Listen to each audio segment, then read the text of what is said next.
इतिहास गवाह है, जब जब धरती पर पाप और अन्याय बढ़ा है, तब तब स्वयं भगवान किसी न किसी रूप में धरती पर प्रकट हुए हैं। वामन अवतार, नृसिंह अवतार, मत्स्य अवतार, ये सभी इस बात के प्रमाण हैं। जब कलयुग अपनी चरम सीमा पर पहुंच जाएगा, तब विष्णु जी कल की अवतार लेकर कलयुग का अंत करेंगे और धर्मयुग की स्थापना करेंगे। कल की अवतार आज भी लोगों के लिए रहस्य है। इस अवतार को लेकर लोगों के मन में कई तरह की जिज्ञासाएं पाई जाती हैं। हर कोई जानना चाहता है कि भगवान विष्णु अपना कल की अवतार कब लेंगे, कहां लेंगे, उनका रूप कैसा होगा, उनका वाहन क्या होगा, कलयुग का अंतिम चरण क्या होगा। ऐसे तमाम सवालों के जवाब श्रीमद् भागवत गीता में मौजूद हैं। श्रीमद् भागवत महापुराण के 12वें स्कंद में दिया गया श्लोक संभल ग्राम मुख्यस्य ब्राह्मणस्य महात्मना भवने विष्णु यशसा कल की प्रादुर्भविष्यति। श्लोक का अर्थ, संभल ग्राम में विष्णु यश नाम के एक ब्राह्मण होंगे। उनका हृदय बड़ा उदार और भगवत भक्तिपूर्ण होगा। उन्हीं के घर कल की भगवान अवतार लेंगे।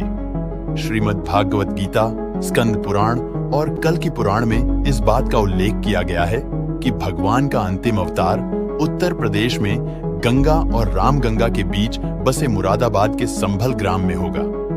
शास्त्रों की माने तो इस गांव में 68 तीर्थों का वास है और शायद इसी कारण इस गांव को चुना गया है।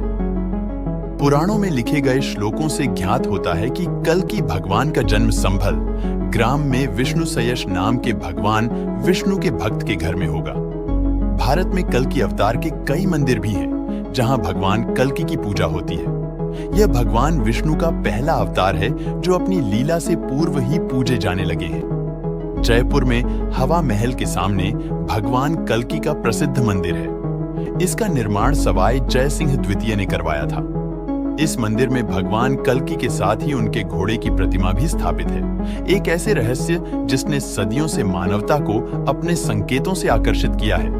कलयुग का अंतिम चरण क्या है, इसका सच कैसे पहचानेंगे हम उस समय को जब सत्य, धर्म और मानवता की परीक्षा होगी? क्या होंगे वे संकेत जो हमें बताएंगे कि कलयुग का अंतिम चरण आरंभ हो चुका है? आइए इस वीडियो में हम समझते हैं प्राचीन पुराणों की व्याख्याओं के माध्यम से अंतिम चरण हमारे समाज पर कैसा प्रभाव डालेगा। श्रीमद् भागवत के स्कंध 12 अध्याय 2 के श्लोक 1 से 17 तक में शुकदेव मुनि राजा परीक्षित को कलयुग के लक्षण बताते हैं, जिनमें से जो इस समय घट रहे हैं उनके अलावा जो लक्षण अभी प्रकट होने हैं वह मुख्य रूप से इस प्रकार हैं। मनुष्यों की अधिकतम आयु 20 से 25 वर्ष होगी। स्त्रियां 8 से 10 वर्ष की आयु में मां व 16 से 18 वर्ष की आयु में दादी नानी बन जाएंगी। पाखंडी लोग कुलीन वर्ग वालों को उपदेश देने लगेंगे। नारियां अधिकतर हस्तिनी होंगी। पुरुष स्त्रियों के वश में होकर चलेंगे। धूर्तों की पूजा होगी। पिता कन्या का विक्रय करेंगे। जिसके पास धन होगा वही शक्तिशाली होगा और वही धर्म व न्याय की व्यवस्था अपने अनुकूल करा लेगा। धर्म कर्म पर लोगों की श्रद्धा समाप्त हो जाएगी। व्यवहार की निपुणता, सच्चाई, ईमानदारी नहीं होगी। जो जितना छल कपट कर सकेगा वह उतना ही व्यवहार कुशल माना जाएगा। विवाह संबंध के लिए कुल, शील, योग्यता को छोड़ कर तथा वैदिक रीति को छोड़ कर पाणी ग्रहण संस्कार किए बिना ही एक दूसरे की सहमति से ही विवाह संबंध स्थापित हो जाएगा। मनुष्यों के शरीर छोटे छोटे, क्षीण और रोगग्रस्त होंगे। गायें बकरी की तरह छोटी छोटी और कम दूध देने वाली हो जाएंगी।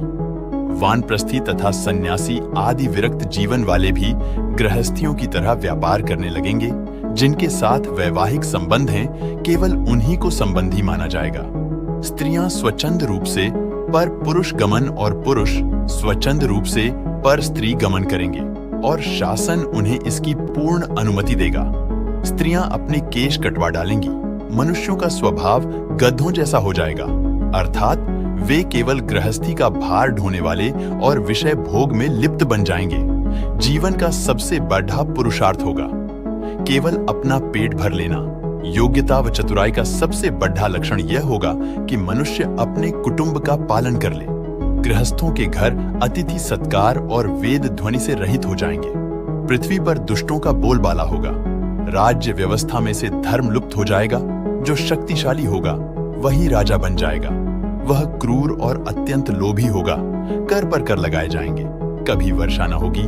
आपस के संघर्ष से प्रजा अत्यंत पीड़ित होगी और नाना प्रकार की चिंताओं से दुखी रहेगी और रोगों से छुटकारा नहीं मिलेगा।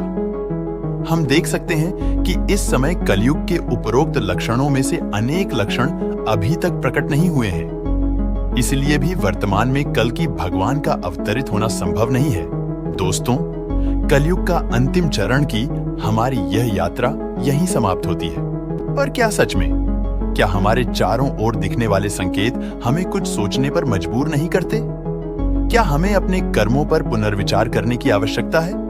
इस विषय पर आपके विचार क्या हैं? हमें कमेंट में जरूर बताएं। और अगर आपको हमारा यह वीडियो पसंद आया हो तो लाइक, शेयर और सब्सक्राइब करना ना भूलें।